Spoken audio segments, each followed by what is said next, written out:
Hello दोस्तों, स्वागत है आप सभी का। जैसे कि हम लोग चर्चा कर रहे हैं कि विभिन्न लग्नों के अंदर गुरुदेव के गोचर के क्या प्रभाव पड़ेंगे। इसी श्रृंखला में आज हम चर्चा करेंगे, यदि आपका जो लगन है वो 9 नंबर से यानी धनु लगन अगर आपका जन्म के समय पे उदित हुआ है तो उस स्थिति में गुरुदेव का गोचरीय प्रभाव क्या कार्य कर सकता है। सबसे पहली चीज जो हमको ध्यान देना है वो ये कि गोचर का प्रभाव अगर उस पर्टिकुलर ग्रह की दशा है तो सबसे ज्यादा प्रभावित करेगा। अगर उसकी दशा नहीं है तो शनि, राहु, केतु और गुरु ये 3 ग्रह बहुत ही लंबे समय अवधि के बाद किसी भी एक राशि से विचरण करते हैं। ऐसी स्थिति में ये जीवन के अंदर कुछ हिस्सों पे अपने असर, अपने प्रभाव को आवश्यक रूप से दिखाएंगे। तो अगर आपकी कुंडली में इस समय गुरु की दशा चल रही है तो ये जो चीजें हम डिस्कस करेंगे उसकी इंटेंसिटी ज्यादा रहने वाली है। अगर दशा उसकी नहीं चल रही, किसी दूसरे ग्रह की दशा चल रही है, तो वहां पे आपको ये ध्यान रखना पड़ेगा कि किस ग्रह की दशा चल रही है और फिर उसको ध्यान में रखते हुए स्थितियों को समझेंगे। दूसरी इंपॉर्टेंट चीज, जिस भी ग्रह की दशा चल रही हो उस ग्रह के विमशोपक बल का प्रयोग हम दशा के पॉइंट ऑफ व्यू से करते हैं। षडबल जो होता है वो हमको जब ग्रह एक से ज्यादा किसी भाव में बैठे हो वहां पे उसका किसका प्रभाव ज्यादा चलने वाला है उससे समझ में आता है। फिर भी ऐसा माना जाता है यदि ग्रह षडबल में भी बलवान है तो हम उससे रिजल्ट्स की उम्मीद कर सकते हैं, बट एक्चुअली जब हम किसी पर्टिकुलर रिजल्ट को देखेंगे तो वो दशा के ऊपर निर्भर करेगा, जिसके कारण आपको विमशोपक बल चेक करने की आवश्यकता होती है। अब पहली कंडीशन, कौन कौन से ग्रहों की दशाएं अगर चल रही हों तो जीवन में इस पर्टिकुलर लगन के अंदर व्यक्ति परेशान महसूस कर सकता है।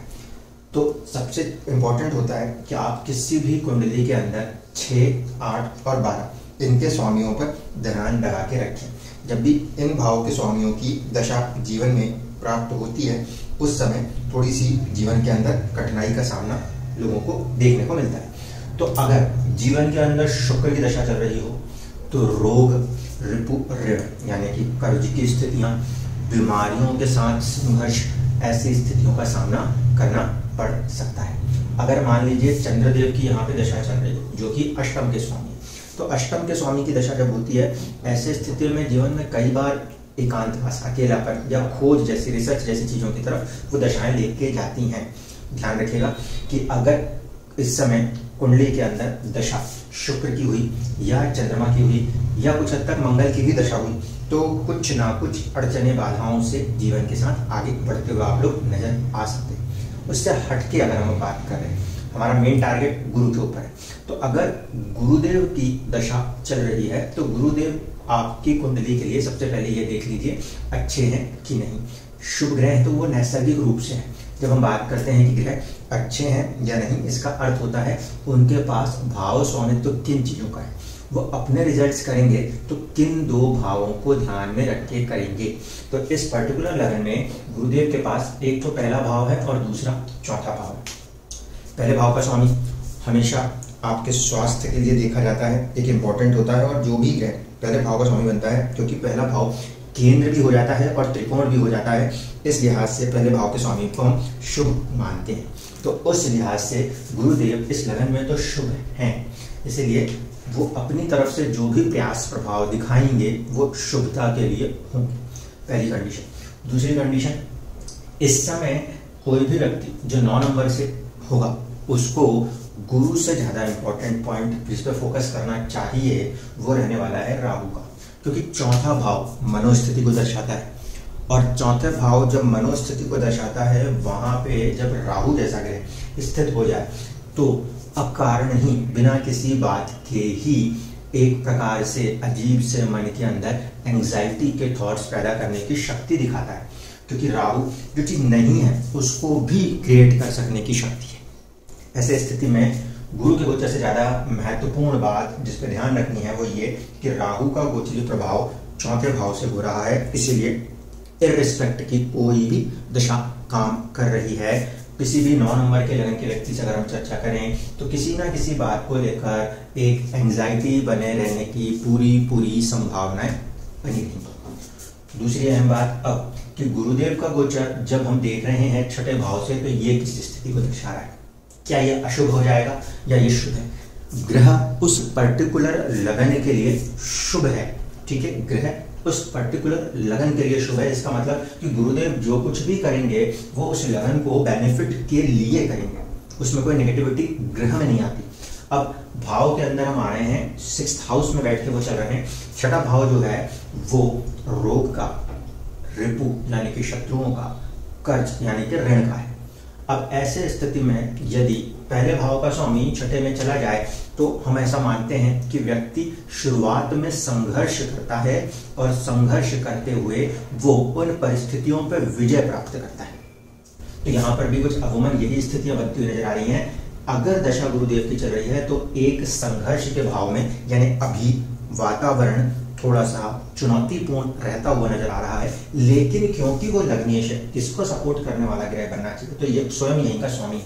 ऐसे स्थिति में वो एक प्रकार से या तो रोग, रिपु, ऋण, ये नेगेटिव साइड हो गए। पॉजिटिव साइड क्या, यहाँ पर नौकरी, सर्विस, सेवा, किसी भी सेवा हो सकती है, जरूरी नहीं कि पैसे के लिए आप जो जॉब कर रहे हैं उसको देखें, ये सेवा भाव को भी दर्शाता है। तो यहाँ पर इसका बैठ के गोचर करना आपको जीवन के अंदर रोग, रिपु, ऋण और सेवा भाव, इन 4 चीजों के प्रभाव में से कुछ ना कुछ रिजल्ट्स लेते हुए आगे जीवन में बढ़ने की कोशिश करेगा। अगर ये यहाँ बैठा है लगन का स्वामी होकर के, तो यहाँ पे 2 बातों को ध्यान रखना होगा। पहली चीज, आपके ओरिजिनल जन्म कुंडली में गुरुदेव यहाँ बैठे हो, ऐसा नहीं है वो किसी और भाव में अलग अलग स्थितियों में बैठे हुए होंगे। अगर वो पर्टिकुलर किसी दूसरे भाव में बैठे हैं तो दशा जब भी चलेगी, जहां जन्म कुंडली में आपके जन्म के समय के गुरु थे वहां पे ध्यान रख के चलेगी। दूसरी अहम बात जो होती है वो ये कि दशा के शुरू होते समय वो ग्रह किस भाव से गोचर कर रहा होता है। दशा के शुरू होते हुए यानी कि आपके कुंडलियों में अलग अलग व्यक्तियों को गुरु की दशा, किसी को 2016 में मिली होगी, किसी को 18 में मिली होगी, किसी को 25 में मिलने वाली होगी, ठीक है। तो ये जो उस पर्टिकुलर दिन में, जिस दिन वो दशा शुरू हो रही, उस दिन ग्रह का गोचर किस भाव से था, ये भी अहम हो जाता है। तो इस चीज को ध्यान रखते हुए आपको ये देखना पड़ेगा कि वो किस एरिया को इफेक्ट करते हुए किस एरिया पे अपना रिजल्ट करने वाला है। अगर हम यहाँ पे देखें कि गुरुदेव यहाँ बैठ रहे हैं तो यहाँ पे 1 साल के लिए या 13 महीने के लिए वो बैठेंगे। ऐसी स्थिति में जो आपका लग्नेश है और चौथे भाव का स्वामी है वो छठे भाव में बैठा, तो क्या क्या करा सकता है। पहली कंडीशन हम कहेंगे स्वास्थ्य के प्रति सावधान रहना चाहिए, क्योंकि परिस्थिति, एनवायरमेंट जो है वो टफ है। ये नहीं बोल रहा कि लग्नेश कमजोर हो गया, ये बोल रहा हूँ कि आपका जो परिस्थिति है वो थोड़ा सा टफ है। तो रोग, ऋण जैसी परिस्थितियों में आप थोड़ा सा इस समय सामना कर सकते हैं, उसके लिए आपको मजबूत होना पड़ेगा। दूसरी बात, चौथे भाव का स्वामी होकर गुरु छठे में आया है तो हो ये भी सकता है किसी प्रॉपर्टी मैटर्स के लिए लड़ाई झगड़े, या फिर किसी प्रॉपर्टी मैटर के लिए आप कर्ज लेने की अवस्था, स्थितियों में आप जाएं 1 साल या 13 महीने के लिए, इसको ध्यान रखिएगा। तो ये इस पर्टिकुलर सिचुएशन को, इन 2 भावों को इसके साथ कनेक्ट करते हुए चल रहा है। तो क्या इसके साथ कनेक्ट करेगा, बस इसी के साथ करेगा। यहां से जब ये कनेक्ट करेगा तो ये शुक्र के साथ जुड़ेगा, शुक्र के साथ जुड़ेगा तो एक प्रभाव वो लाभ भाव से भी जुड़ेगा। ऐसा नहीं है कि वो लाभ भाव से जुड़ेगा। ऐसे स्थिति में जब वो लाभ भाव से जुड़ेगा तो आपको जीवन के अंदर कर्ज मुक्ति वाली चीजें हों, शत्रु बाधाओं से विजय पाने वाली चीजें हों, या किसी प्रकार से चले आ रहे रोगों का निवारण की स्थितियां हों, उसको भी किसी न किसी रूप में यहाँ से सॉल्व करने की कोशिश करेगा। क्योंकि लग्नेश जब भी, यानी कि 1st हाउस लॉर्ड अगर ऐसे स्थितियों से गोचर करता है तो ठीक है कि शारीरिक रूप से हमको थोड़ा अपने आप को मजबूत करना होता है, लेकिन वो बाकी सभी जगहों पे बहुत अलग ही इम्पैक्ट दिखाता है। अब इसके इफेक्ट को देखना शुरू करें। यहाँ से बैठे हुए गुरुदेव जो हैं वो अपनी शुभ दृष्टि आपके 10th पर देंगे। जब आपके 10th पर देंगे जहाँ केतु की मौजूदगी है, ऐसे स्थिति में कार्य क्षेत्र के अंदर किसी प्रकार के बड़े बदलाव की स्थितियां उठ सकती हैं। दूसरा स्टेटमेंट अगर दूं तो ये भी बोल सकता हूं कि आपके जीवन में इस समय आपके स्टेटस के अंदर कुछ बड़े बदलाव की स्थितियां हो सकती हैं। लेकिन मान के चलिए करोड़ों लोग होंगे जो 9 नंबर के लगन से बिलोंग कर होंगे, तो क्या सबके स्टेटस पे पूरा प्रभाव आएगा? क्या नहीं। स्टेटस के ऊपर प्रभाव जब स्पेसिफिक देखेंगे तो हम बात करेंगे बुध की दशाओं में। जीवन में जिनके भी बुध की दशाएं चल रही हैं उस समय पर वो स्टेटस का प्रभाव उनको ज्यादा महसूस होगा। वरना ये यहाँ पे बैठ के किसी न किसी रूप में आपके स्टेटस को, यहाँ पे क्योंकि केतु की मौजूदगी और ये गुरु की दृष्टि है, तो ये दोनों चीजें जीवन के अंदर आपके मान सम्मान को किसी प्रकार से प्रभावित करते हुए नजर आएंगे। It can be positive, it can be negative. Depend किस पे करता है कि जन्म कुंडली में आपकी एक तो दशा क्या थी और दूसरा ग्रह की स्थिति क्या थी। नीच राशि का ग्रह चुनौतियां दिखाता है, उच्च राशि का ग्रह चीजों को बढ़ाने की भी कोशिश कर सकता है। इसको जरूर ध्यान रखना होगा। तो यहाँ पर हम अगर बात कर रहे हैं तो गुरुदेव के यहाँ से प्लेसमेंट और यहाँ पे दृष्टि पे यहाँ पे केतु की मौजूदगी, ये दोनों ही स्थितियां दशम को प्रभावित कर रही हैं। दशम में पिता को देखेंगे, दशम में तो हम यहाँ पे अपने स्टेटस को देखेंगे, तो इसके साथ कुछ होने वाला है, पहली चीज। दूसरी चीज, गुरुदेव की एक दृष्टि जो है वो आपके संचित धन को भी प्रभावित करती हुई नजर आती है और आपके खर्चों को भी प्रभावित करती नजर आती है। तो ऐसे स्थिति में शुभ दृष्टि वाला ग्रह और लगन के लिए शुभ करने वाला ग्रह ये पॉसिबिलिटी दिखा सकता है कि यहाँ से बैठ के वो आपके खर्चों को थोड़ा सा नियंत्रित करने की कोशिश करे और संचित धन में वृद्धि करने की कोशिश करे। एक बात रही। दूसरी चीज जो यहाँ पे ध्यान रखनी है वो ये कि ये 12वां घर है तो ये चिंताओं को भी बढ़ाता है। ऐसे स्थिति में थोड़ा सा शुरुआत में टेंशन्स बनी रहें, ये मुमकिन होगा। स्पेसिफिकली अगर हम गुरु की दशा वालों को देख रहे हैं तो उनको लेकर कर्ज की स्थिति और स्वास्थ्य की स्थिति, अगर गुरु की महादशा अंतरदशा प्रत्यंतदशा नहीं है तो उस स्थिति में जो भी आपकी दशा चल रही है उसके अंदर फिर इस चीज को ध्यान से देखिएगा। मान लीजिए किसी की कर्ज की दशा चल रही है, कर्ज पे कर्ज आ रहे हैं, तो ऐसी स्थिति में लग्नेश जो है वो खुद कर्ज में बैठ के कर्ज की मुक्ति के द्वार खोलने की कोशिश करेगा। शुक्र की दशा चल रही है और यहाँ स्थिति है तो इस बात को दर्शाएगा। रोग वाली दशा पड़ रही है, छठे भाव के स्वामी की दशा होकर अगर रोग की दशा चल रही है तो फिर हमको सावधान रहना पड़ेगा उस स्थिति में ज्यादातर शुक्र वालों के लिए। फिर अगर हम बात करें कि दूसरी चीजें जो प्रभावित हो रही है वो क्या है, तो शनि का जो प्रभाव है वो इस कुंडली में इस पर्टिकुलर हाउस पे सबसे ज्यादा है। 12th हाउस के ऊपर राहु, शनि और गुरु तीनों की दृष्टि। इस कारण से जीवन के अंदर 12वां घर जो होता है, 12वां घर अगर वैवाहिक जोड़ा है तो उनके लिए वो बेडरूम है। उसके ऊपर इन दो ग्रहों की जो पापी प्रभाव दृष्टियां पड़ रही थी उसको काउंटर करने की कोशिश यहाँ से गुरुदेव करेंगे, पहली चीज। दूसरी चीज, 12वां घर खर्चे और चिंताएं हैं तो जो उसमें आपकी बहुत ज्यादा प्रॉब्लम्स चल रही थी उससे कुछ राहत देने की कोशिश करेंगे। 12वां घर कोर्ट कचहरी पुलिस के मैटर्स हैं, उस मामले में अगर कुछ अड़चने बाधाएं चल रही थी तो यहाँ पे गुरुदेव का गोचर उनको कुछ प्रभाव से सॉल्व करने की कोशिश करता नजर आएगा। पहले भाव से यहाँ से 6-8 का संबंध दिखा रहे हैं, इसलिए स्वास्थ्य के प्रति सावधान रहना है। चौथे घर को लेकर 4th हाउस से लेकर पराक्रम की स्थितियां 3 घर आगे दिखा रहे हैं, तो फैमिली के अंदर की चीजों को लेकर थोड़ा सा हमें साहसिक होकर आगे आना पड़ सकता है, इस बात को ध्यान रखिएगा। लेकिन फिर भी मेजर पॉइंट कंसर्न जिस पे कि हमें ध्यान रखना है वो ये, एक तो केतु की दृष्टि गुरु के ऊपर है, ठीक है, यहाँ से इसका एस्पेक्ट ये थोड़ा सा एक माइनर चैलेंज है। दूसरी सबसे बड़ी चीज जिसे मैं बार बार टारगेट करूंगा वो यही होगा कि राहु की मौजूदगी क्योंकि 4th हाउस में है, इसीलिए इस समय एंजाइटी का दौर, बैठे बैठे इंसान कुछ भी सोच ले, ख्याल बना ले और परेशान होता रहे। मनोस्थिति वाला जो प्रॉब्लम है वो अभी इस समय चलता हुआ नजर आ सकता है, जो कि राहु के गोचर के बाद ही सॉल्व होगा। इस चीज को ध्यान रखिएगा। गुरुदेव की यहाँ की स्थितियों को देखते हुए अगर हम बात करें तो उस पर्टिकुलर सिचुएशन से, क्योंकि जुपिटर को ओवरकम करना है तो गुरु के मंत्र का सहारा लिया जा सकता है, क्योंकि 1st और 4th लॉर्ड है। 4th हाउस का लॉर्ड जो कि हमारे मन को भी नियंत्रित करता है वो थोड़ा सा संघर्ष में जाने वाला है। ऐसी स्थिति में मदर की हेल्थ पे भी ध्यान रखना होगा। फैमिली के अंदर की चीजों को लेकर किसी से भी मतलब में लड़ाई झगड़े की स्थितियां ना उत्पन्न हो, इस पे ध्यान देना पड़ेगा। और यहाँ पे क्योंकि राहु की मौजूदगी हो रही है जो अचानक के तत्वों को दिखाता है, तो इसीलिए मन को भी शांत रखना पड़ेगा। इस समय अगर हम बात करें 9 नंबर के लगन का कोई भी व्यक्ति किसी भी दिशा में चल रहा हो तो पहली कंडीशन ये होगी कि चंद्रमा का एक तो उपाय जारी रखें, क्योंकि 4th हाउस प्रभावित हो रहा है, पीड़ित हो रहा है राहु से। और दूसरी बात है 4th लॉर्ड भी जा रहा है इसमें 6ठे भाव में, तो आखिरकार यहाँ का कारक बचता कौन है? कारक बचता है चंद्रमा। मनोस्थिति को संभालने के लिए अभी इस समय पहला टारगेट जो होगा वो ये कि आपको मन को संभालना है। मन को संभालने के लिए यहाँ पे 2 रास्ते किए जा सकते हैं। पहला, या तो शिव भक्ति की तरफ जा सकते हैं, शिव में पार्वती जी को मिक्स करके ही देखना है, ठीक है, इंडिविजुअली, ताकि चंद्रमा को आप काउंटर कंट्रोल कर पाए।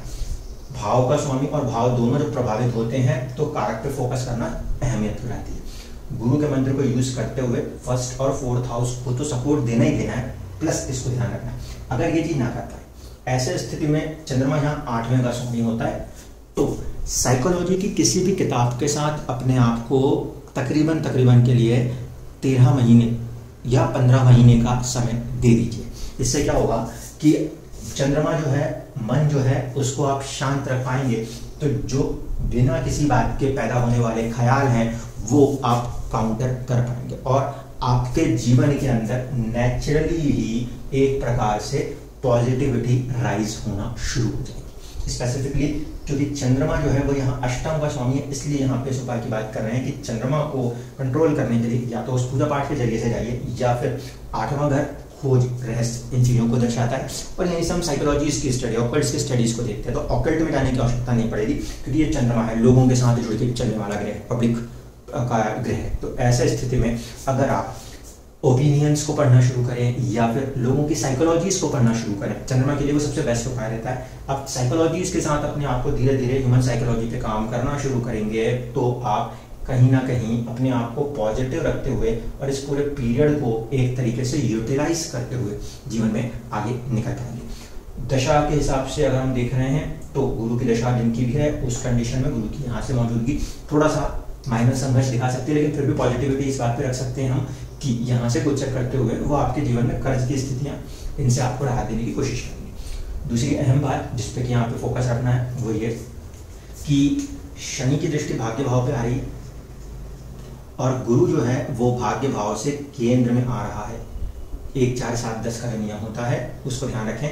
तो गुरु यहाँ से केंद्र में है, गुरु इसके केंद्र में है और गुरु इसके भी केंद्र में है। ऐसे स्थिति में गुरु का ये जो गोचरीय प्रभाव है ये इनडायरेक्ट असर आपकी किस्मत के ऊपर देगा, आपके खर्चों के ऊपर तो देगा ही देगा सीधे तौर पे, और प्लस आपके साहस पराक्रम के ऊपर भी देगा। इसीलिए कुछ हद तक परेशानियां जितनी भी आए वो आपको खुद में ही एक मजबूती प्रदान करता हुआ किस्मत से आगे चलता हुआ नजर आएगा, जिससे कि आप अपने जीवन की कई सारी परेशानियों से उभरते हुए जीवन में तरक्की करते हुए नजर आएंगे।